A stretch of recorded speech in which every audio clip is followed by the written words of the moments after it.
Bueno, nuestro pasaje esta mañana es de 1 Tesalonicenses capítulo 5. Esas volteas ahí. No les quiero perdón por la falta de pantalla y nuestro proyector de backup también se dañó. Entonces ya llevamos dos proyectores que se dañan en ese lado. 1 Tesalonicenses 5, 12 al 22. Es el final del libro. Leámoslo juntos. 1 Tesalonicenses 5:12. Os rogamos, hermanos, que reconozcáis a los que trabajan entre vosotros y os presiden en el Señor y os amonestan, y que los tengáis en mucha estima y amor por causa de su obra. Tened paz entre vosotros. También os rogamos, hermanos, que amonestéis a los ociosos, que alientéis a los de poco ánimo, que sostengáis a los débiles, que seáis pacientes para con todos. Mirad que ninguno pague a otro mal por mal, antes seguid siempre lo bueno, unos a otros y para con todos. Estad siempre gozosos, orad sin cesar, dad gracias en todo, porque esta es la voluntad de Dios para con vosotros en Cristo Jesús. No apaguéis el espíritu, no menosprecéis las profecías, examinadlo todo, detened lo bueno, absteneos de toda especie de mal. Oremos. Padre Santo, Señor, te damos gracias por esta mañana. Te damos gracias por tu palabra, para poder tenerlo en nuestras manos, tu palabra, para leerla, estudiarla, para crecer. Qué gozo y privilegio es. Oramos que ahora que estamos mirando este pasaje, que tú obres en nuestros corazones, que nos ayudes a crecer en amor tuyo. Señor, que corte a través de los corazones para que las personas volteen a Cristo, que tú seas glorificado y que nosotros seamos cambiados. En el nombre de Jesús. Amén. Escuchamos mucho de la familia en ese tiempo del año. Navidad significa familia, escribe un bloguero. La Navidad tiene que ver con la familia, comer, beber y ser feliz, dice una celebridad. Y encontré un artículo que señala 16 razones por las que la familia es lo más importante en la vida.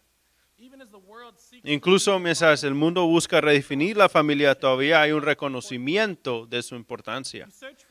Si busca una definición de familia, encontrará cosas como un grupo de personas que recorren el mundo juntas.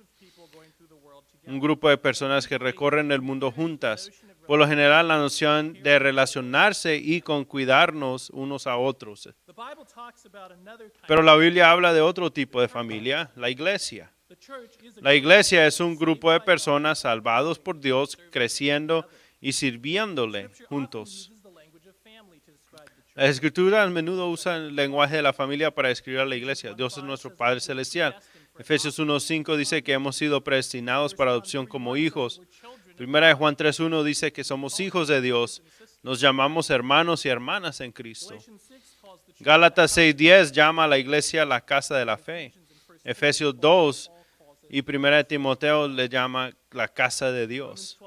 En Romanos 12:10 dice amarnos unos a otros con cariño fraternal. Y Jesús dijo que los que hacen la voluntad de su Padre con su hermano, hermana y madre. En nuestro pasaje esta mañana, el apóstol Pablo da una instrucción muy práctica a la iglesia de Tesalónica sobre cómo crecer en Cristo. Está animado por el informe que ha recibido sobre ellos, que están haciendo lo que deberían estar haciendo, pero les exhorta a hacerlo más y más. Mira el versículo 1 en capítulo 4 de Primera de Tesalonicenses. Por lo demás, hermanos, os rogamos y exhortamos en el Señor Jesús que de la manera que aprendisteis de nosotros cómo os conviene conduciros y agradar a Dios, así abundéis más y más. Se les ha enseñado cómo os conviene conduciros y agradar a Dios. Y Él dice, así abundéis, ya lo sabes, ya lo estás haciendo. Pero tal como lo estás haciendo, les pide, hazlo cada vez más. Siga adelante, no te vuelvas complaciente, no creas que has llegado. Más abajo dice en versículos 9-10, está hablando del amor fraternal. Y también lo hacéis así con todos los hermanos que están por toda Macedonia, en capítulo 4. Pero rogamos, hermanos, que abundéis en ello más y más. Sabes qué hacerlo, lo estás haciendo, se están amando unos a otros, pero hazlo más y más. Como puedes ver, su preocupación es que sigan creciendo. Y a medida que avanzamos un año nuevo, Believers Fellowship, puedo decir lo mismo de ti, de nosotros. Hay tanto que estamos haciendo aquí. Hay un amor por el Señor, hambre de la palabra, un deseo de servir. Y veo tanto amor el uno por el otro. Mi familia y yo sentimos ese amor de inmediato cuando llegamos aquí. Lo hemos seguido sintiendo. Pero mi exhortación, mi aliento es que sigamos creciendo, que hagamos estas cosas cada vez más y más. A veces las personas piensan que lo pueden hacer solos. Si escuchan suficientes sermones en casa, oran, aprende. Pero lo que vamos a ver en ese pasaje es que como Pablo se refiere al crecimiento espiritual, lo hace dentro de las relaciones en la familia de la iglesia. En otras palabras, crecemos juntos. No somos cada monje buscando la iluminación personal y tratando de vivir en un caparazón de aislamiento. Somos una familia que se anima, se ayudan, se sirven unos a otros. Crecemos juntos en Cristo. Esta mañana vemos 3 formas de crecer, 3 formas de sobresalir más y más en nuestro caminar cristiano. Y se basan en crecer en 3 relaciones familiares. Conocemos en los versículos 12 y 13. Pablo escribe, os rogamos, hermanos, que reconozcáis a los que trabajan entre vosotros y los presiden en el Señor y os amonestan, y que los tengáis en mucha estima y amor por causa de su obra, tener paz entre vosotros. Está dirigiéndose a toda la congregación, hermanos, que incluirá hermanas también, y comienza con su relación con sus líderes. Los que trabajan entre ustedes presiden sobre ustedes y te amonestan para que sobresalgan más y más. Pablo les pide, en primer lugar, que amen más a sus líderes. Entonces pongamos eso con nuestro primer punto. La primera manera para que usted pueda crecer, para sobresalir, es amar a nuestros líderes más y más. Versículos 12 y 13. Primero dice que los respetes. Ahora déjame darle una historia. En el año el 51 después de Cristo, Pablo está escribiendo a la joven iglesia de Tesalónica. Es una iglesia que comenzó, pero lo echaron de la ciudad después de unas solas semanas. Ahora está en Corinto y ahora acaba de recibir un buen informe sobre cómo va. Y entonces todo está yendo bien. Entonces escribe esta carta para animar a esta joven iglesia y para aclarar algunas cuestiones. Parece que tuvieron un problema particular debido a su juventud. Todos fueron salvados bastante recientemente, todo al mismo tiempo, pero algunos fueron identificados como líderes de la iglesia y parece que otros entre ellos pueden estar molestos por eso. ¿Por qué él? ¿Por qué yo no? Entonces no estaban respetando y sometiéndose a sus líderes como deben. Quizás pensaron que podrían hacerlo mejor, la relación entre la congregación y los líderes. Y así en el versículo 12 dice que los tesalonicenses deben respetar a sus líderes. El término que usa significa conocer. La idea es conocerlos plenamente, apreciando su trabajo, valorando su servicio, reconociendo su autoridad. Los líderes de la iglesia no son personas elegidas por sus personalidades, su influencia, elocuencia o cualquier otro criterio mundano. El modelo de Pablo fue plantar iglesias y nombrar ancianos y diáconos lo antes posible. Por ejemplo, en Hechos 14:23, y constituyeron ancianos en cada iglesia y habiendo orado con ayunos, los encomendaron al Señor en quien había creído. Note que esta cita involucró oración y ayuno. No es un concurso de popularidad. Fue un acto significativo y solemne, dependiente de mucha oración.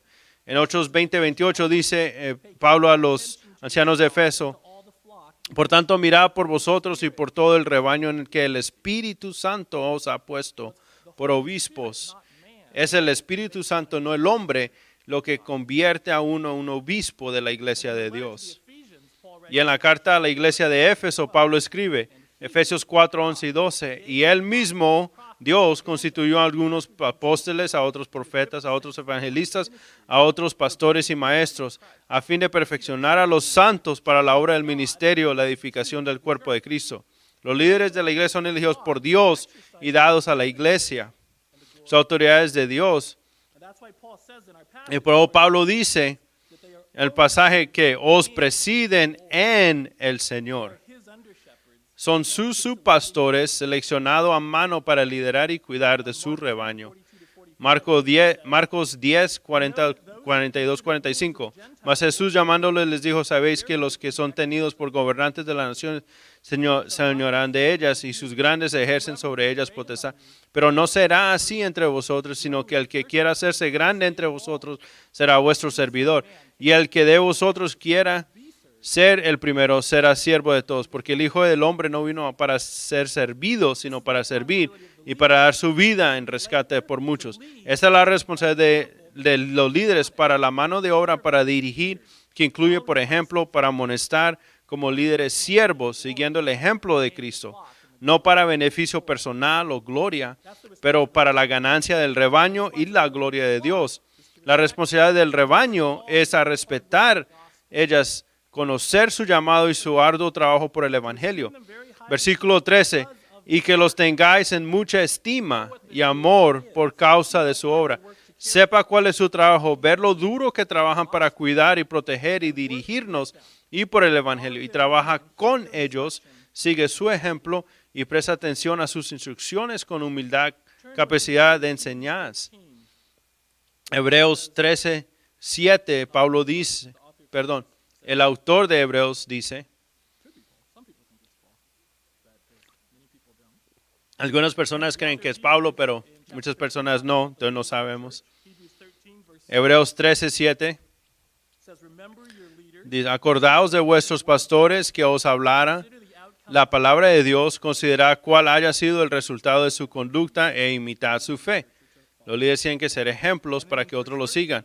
En versículo 17 dice, obedecer a vuestros pastores y sujetaos a ellos, porque ellos velan por vuestras almas como quienes han de dar cuenta para que lo hagan con alegría y no quejándose, porque esto no es de provecho.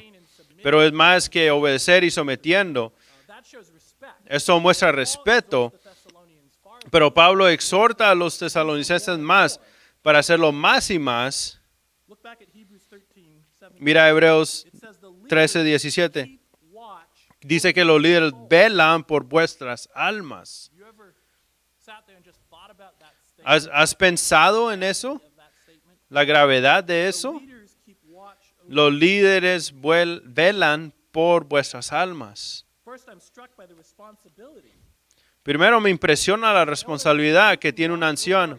Él vela por nuestras almas y un día dice, tendrá que dar cuenta. Sabiendo esto, quiero respetarlo, quiero ayudarlo, quiero que sea lo más fácil posible para él cuidar de mí. Que lo hagan con gozo y no quejándose. Pero segundo, yo entiendo que él está al cuidado de mí. Es lo que está haciendo. Su preocupación es por mi bien, por mi alma, para que yo siga por el buen camino, para que pueda vivir una vida que agrada a nuestro Señor. Él es amoroso y protegiéndome. Y eso impresiona a mi corazón. Aquí hay alguien que trabaja a diario sirviendo a nuestro Señor, sirviéndome a mí, para mi bien. Entonces mi respuesta debería ser más de respeto, ¿no? ¿No debería de ser? Entonces Pablo sigue en versículo 13. Y que los tengáis en mucha estima y amor. Que lo tengáis en mucha estima y amor. Que respetar sus líderes, pero también que los estime y los ame. Podemos traducir esto, que estimarles más allá de toda medida de Nabur, o estimarlos abundantemente en el amor sin límites. Esto es más que un respeto obediente, esto es la estima más allá de toda medida. Debemos estimarlos más que a cualquier otro. Un gran afecto, un gran amor por los líderes que alimentan y cuidan nuestras almas. Son hermanos de todos en la congregación, pero también son como padres espirituales.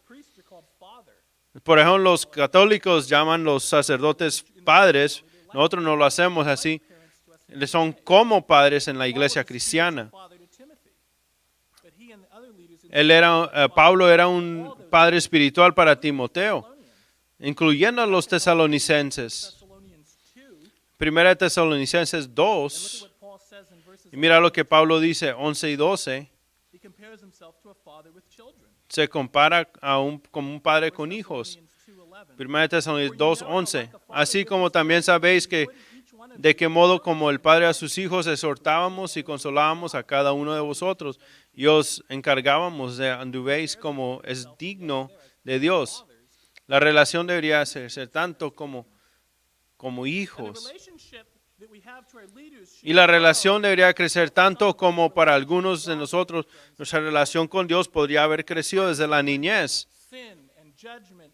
Y primero hemos aprendido sobre el pecado, juicio y el infierno y quizás temíamos a Dios, lo respetábamos, intentábamos obedecer, pero luego nos enteramos de que Jesús se dio a sí mismo a morir en la cruz en nuestro lugar, a pesar de que éramos completamente indignos. Y aprendimos que Dios usa todo en nuestras vidas para nuestro bien. Y eso generó más que respeto, fue un amor hacia Él. Lo mismo debería ser cierto para los líderes de la iglesia. Debemos respetarlos, pero también amarlos. Esa es la primera relación familiar. ¿Cómo es su relación con los líderes de Believers Fellowship? ¿Usted sabe de ellos? ¿Les respetas y estimas en el amor? Entonces te animo a que lo haga más y más.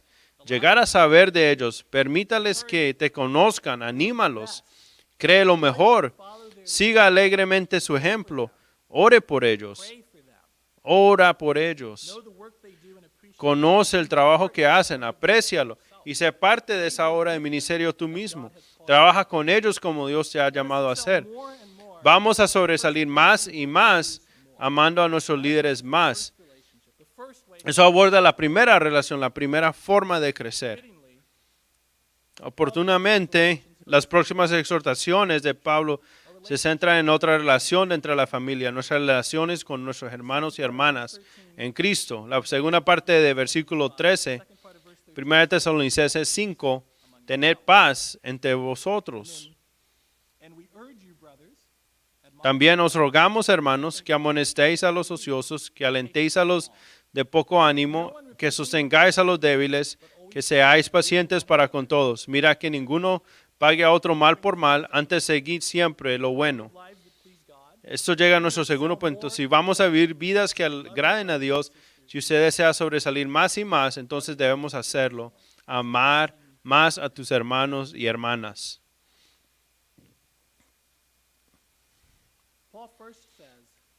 Pablo primero dice que es tener paz entre vosotros.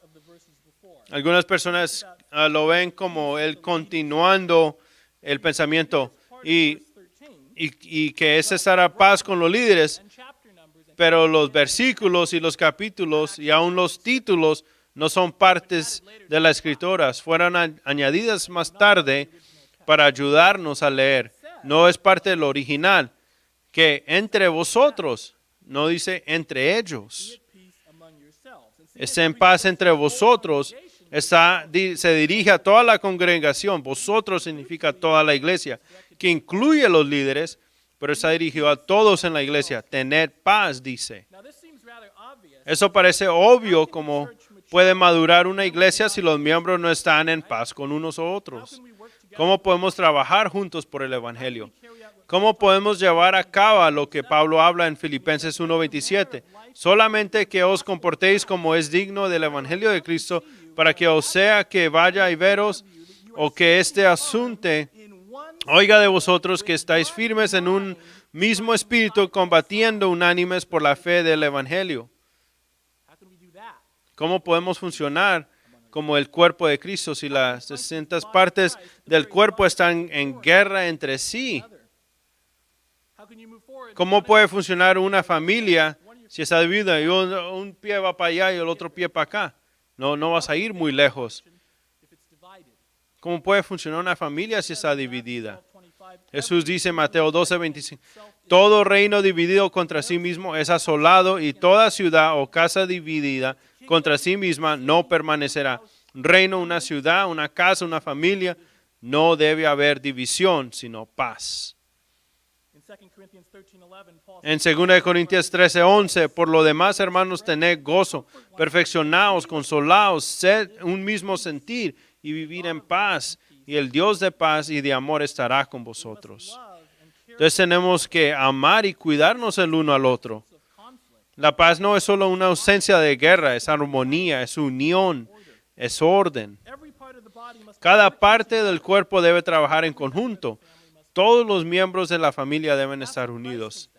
Es lo que Cristo ha hecho. Nos ha tomado a todas personas diferentes de muchas maneras y nos ha unido en sí mismo. Él nos ha hecho a cada uno de nosotros un hermano o hermana a todos los demás. Y todo otro creyente por todo el mundo. Juan 1:12, mas a todos los que le recibieron, a los que creen en su nombre, les dio potestad de ser hechos hijos de Dios. Somos nosotros, es tú y yo y cada creyente a lo largo de la historia. Todos nosotros, hijos de Dios, hermanos y hermanas en Cristo. ¿Y qué hacen los hermanos y hermanas? Se cuidan el uno al otro y amarnos unos a otros. Mira, Tesalonicenses 5:14. También os rogamos, hermanos, que amonestéis a los ociosos, que alentéis a los de poco ánimo, que sostengáis a los débiles. Pablo identifica 3 grupos de personas en la iglesia. Cada uno necesita ser ministrado. Primera están los inactivos. Es un término griego usado en el término militar. En realidad significa mantener el orden militar, para mantener las filas. Así que literalmente no es romper el rango, pero llegó a ser utilizado para generalmente. Y en algunas traducciones dice inactivo. Alguien que sugiere un vago o no funciona, pero también podría ser alguien rebelde o disruptivo. Digamos, alguien que no está siguiendo a los líderes, no está yendo con todos, está fuera de orden. Están desordenados o rebeldes, están yendo al camino incorrecto, no van junto a junto con el resto. ¿Cómo se vería eso en la iglesia de hoy? Podría ser alguien que no está sirviendo, no están haciendo nada, no están trabajando con el resto de la iglesia. Puede ser un llanero solitario cristiano que solo viene por la enseñanza para él mismo, pero no está involucrado con el resto de la familia de la iglesia. Podría ser alguien que no se somete a los líderes. Podría ser alguien que esté causando división. En 2 de Tesalonicenses hay un grupo de personas sanas que aparentemente no estaban trabajando, pero esperaba que otros trabajaran para alimentarlos. Cualquiera que sea la situación, la exhortación de Pablo es amonestar al rebelde o al ocioso. La idea es advertir, instruir, animar o hacer lo correcto. No dejes que continúen como están. Devuélvelos a trabajar como parte de la familia. Ese es el primer grupo. El segundo grupo es los que están desanimados y preocupados. Los tesalonicenses enfrentaron persecución. Algunos probablemente tenían miedo. Algunos pueden haber dudado en evangelizar. Otros pueden haber estado tentados a renunciar a su fe. Esas personas necesitan aliento, no amonestación. Un comentador dice, hay quienes no son audaces por naturaleza o quienes se sienten abrumados temporalmente por el estrés de las cosas. Los tales no deben ser condenados por sus hermanos más robustos, sino consolados y animados para que estén preparados para la batalla una vez más. Los más valientes entre nosotros deben ser ejemplos y animar a los que tienen miedo. ¿Alguien tiene temor de evangelizar? Entonces los más atrevidos entre nosotros deberían llevarlos consigo y enseñarles. ¿Alguien tiene miedo de enfrentar la persecución? Entonces otros deberían animarlos en las Escrituras y orar con ellos. ¿Está alguien enfermo y teme morir, tímido y asustado de venir al grupo de confraternidad, desanimado por el estado del mundo? Podemos amar a esos hermanos y hermanas mediante animarles, especialmente a través de la palabra y la oración, pero también a través de nuestro ejemplo. Muéstrales alegría, muéstrales confianza, muéstrales quién es Dios, muéstrales sus promesas. El tercer grupo que identifica a Pablo son los débiles.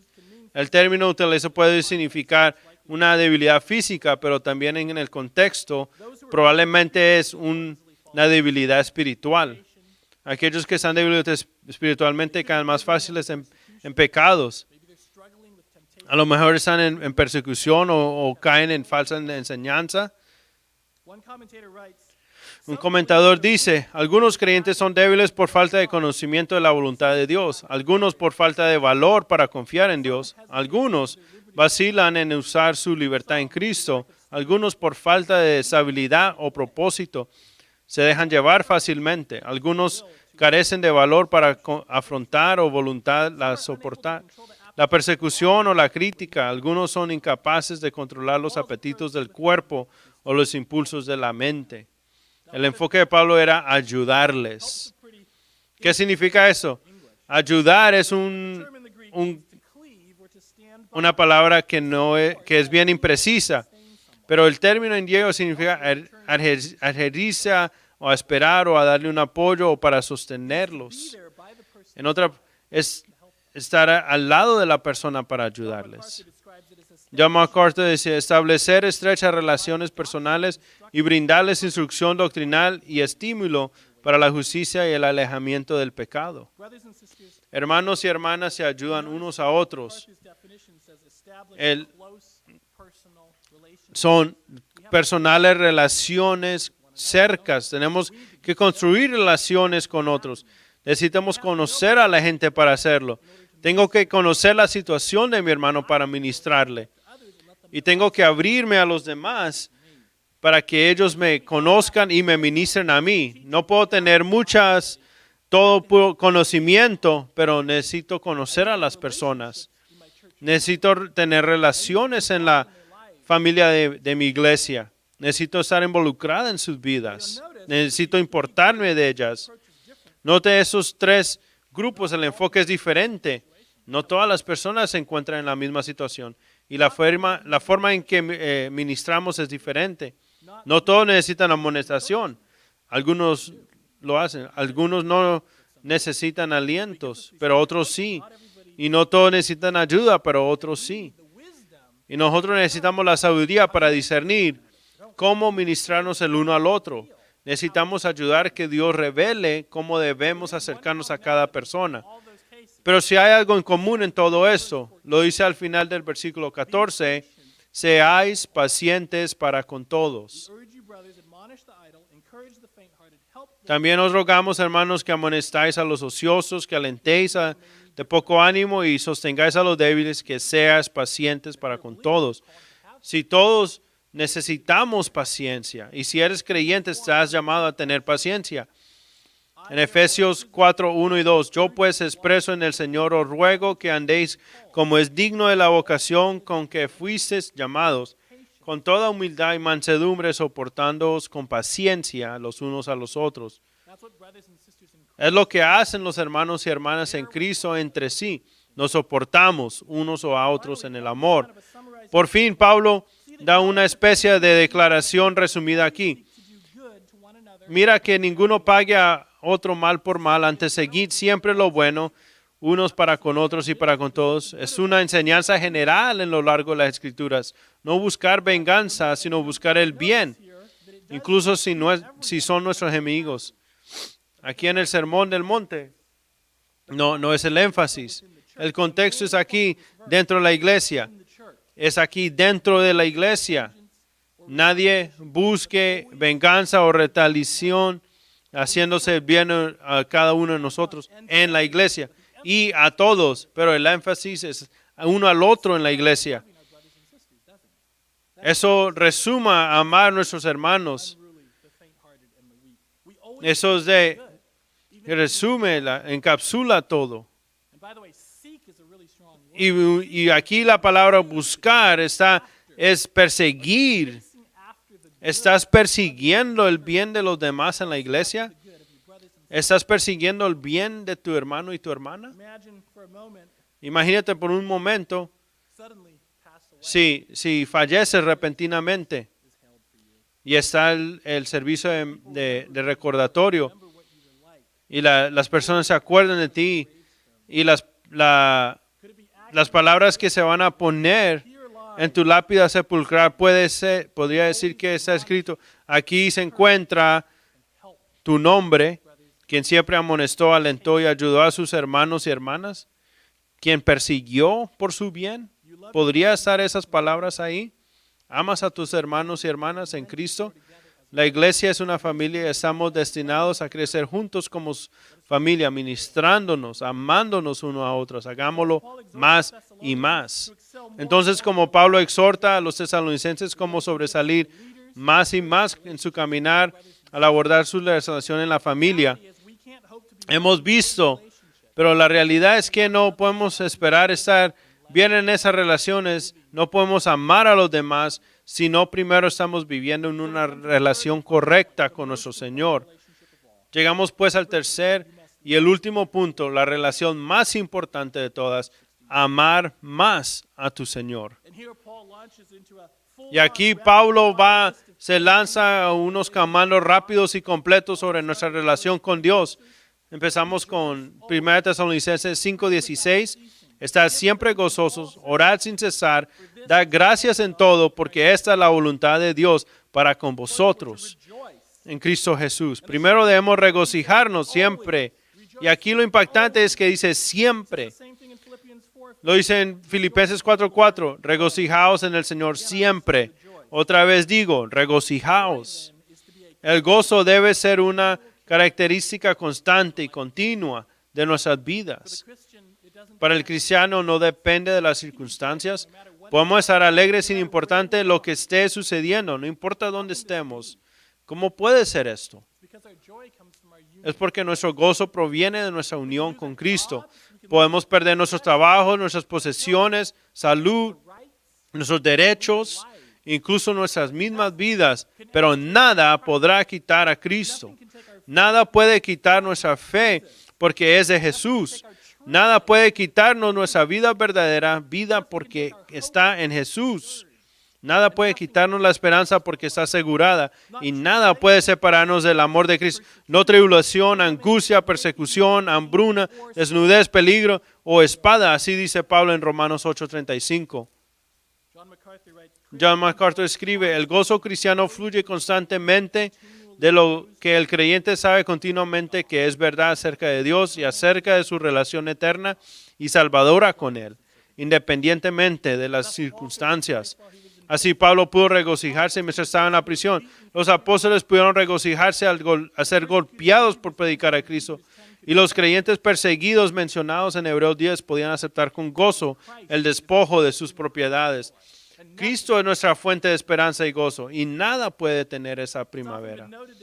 A menudo se ha observado que el gozo cristiano, incluso en medio de la persecución y el sufrimiento, es algo que asombra a la gente y a veces incluso conduce a sus conversiones. Se pregunta, ¿cómo puede esa persona tener gozo? ¿Qué está pasando con ellos? ¿Qué está pasando en su corazón que tienen gozo?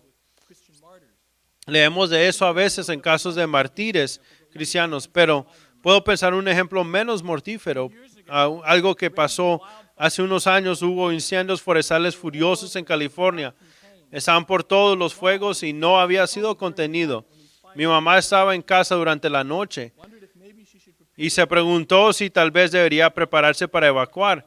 El departamento de bomberos local le dijo que no te preocupes, te llamamos si tienes que salir. Entonces ella se fue a dormir. Y luego se despertó bruscamente en las primeras horas de la mañana por los ladridos de su perrito. Ella dio un paso hacia afuera para ver un enorme muro de fuego arrastrándose por la ladera. No hubo tiempo para agarrar nada. Yo solo pude conseguir a mi papá, a su perro, y salta al auto y a huir mientras los incendios se cierran. Y quemó todo. Poco después mi esposa y sus padres pudieron visitarla. Cuando llegaron los padres de Sara, con expresiones tristes, ofreciendo sus condolencias, lo asombroso, lo que los aturdió a ellos, era el gozo de mi mamá. Ella acababa de perder lo que muchos llamarían todo, pero ella estaba llena de alegría. Estaba agradecida que su perro la hubiera despertado, agradecida de que ella había sido capaz de navegar su camino fuera del camino, agradecida por el hombre en un camión que los ayudó a escapar cuando su coche se atascó detrás de un árbol caído.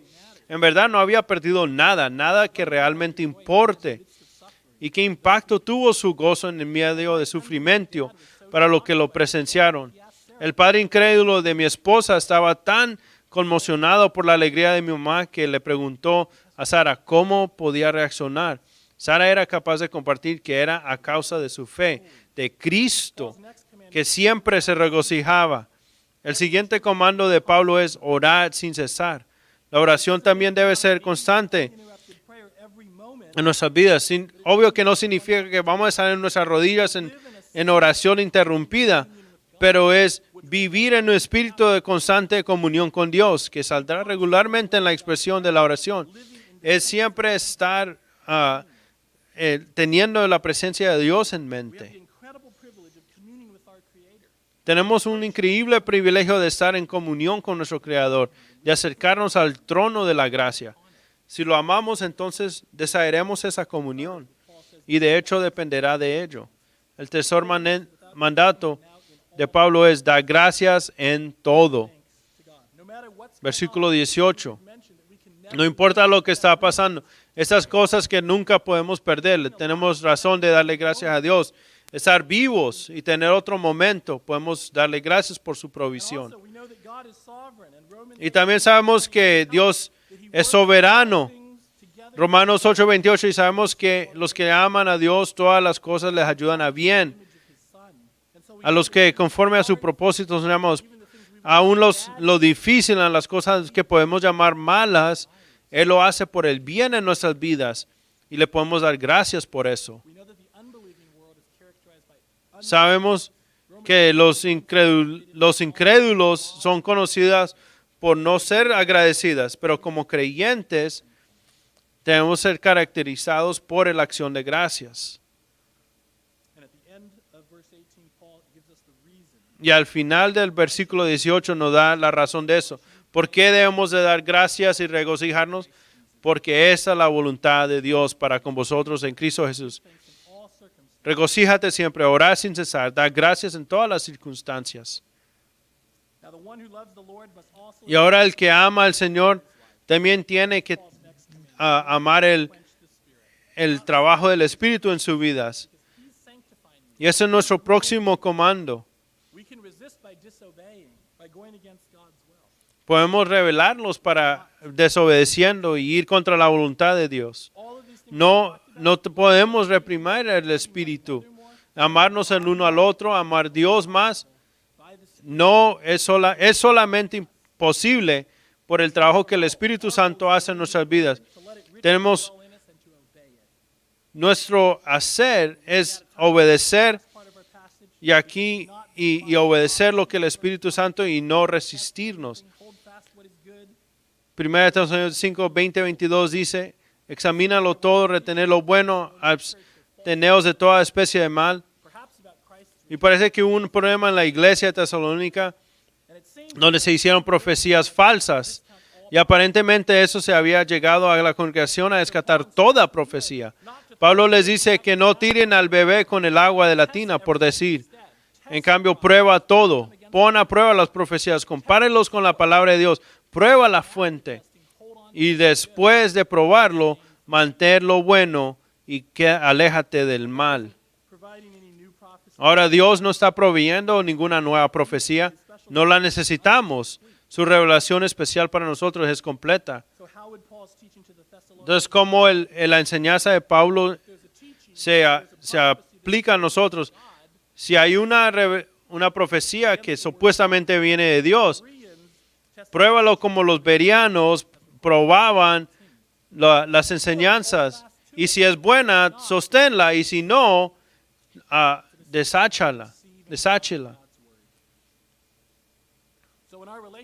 Entonces, nuestra relación con Dios, la relación más importante en la familia de la iglesia, nos regocijamos, oramos y damos siempre gracias. Sométete al Espíritu que obra en nosotros y recibimos y valoramos solo lo que es verdaderamente la enseñanza de Dios. La santificación es un proceso de por vida para crecer en santidad, semejanza de Cristo. No llegamos hasta que llegue Cristo, hasta que seamos como Él, porque lo vamos a ver como es. Hasta entonces nuestra responsabilidad es estar sobrios, estar listos a vivir con su inminente regreso en mente, fortaleciendo uno al otro en la familia. lo hacemos en relación, no en aislamiento, no a través de la vida monjil, pero en comunión. Y en ese pasaje Pablo nos ha mostrado un nivel muy práctico cómo hacer eso. Y entonces, por el poder del Espíritu Santo, y terminamos ese año y comenzamos uno, entonces por el poder del Espíritu, hagamos estas cosas más y más. Y sepa que de hecho un día completará tu santificación. Vamos al final del capítulo 5, versículo 23. Versículos 23 y 24 dice, y el mismo Dios de paz os santifique por completo, y todo vuestro ser, espíritu, alma y cuerpo sea guardado irreprensible para la venida de nuestro Señor Jesucristo. Fiel es Él que os llama, el cual también lo hará. Aleluya. Oremos. Padre, te damos gracias.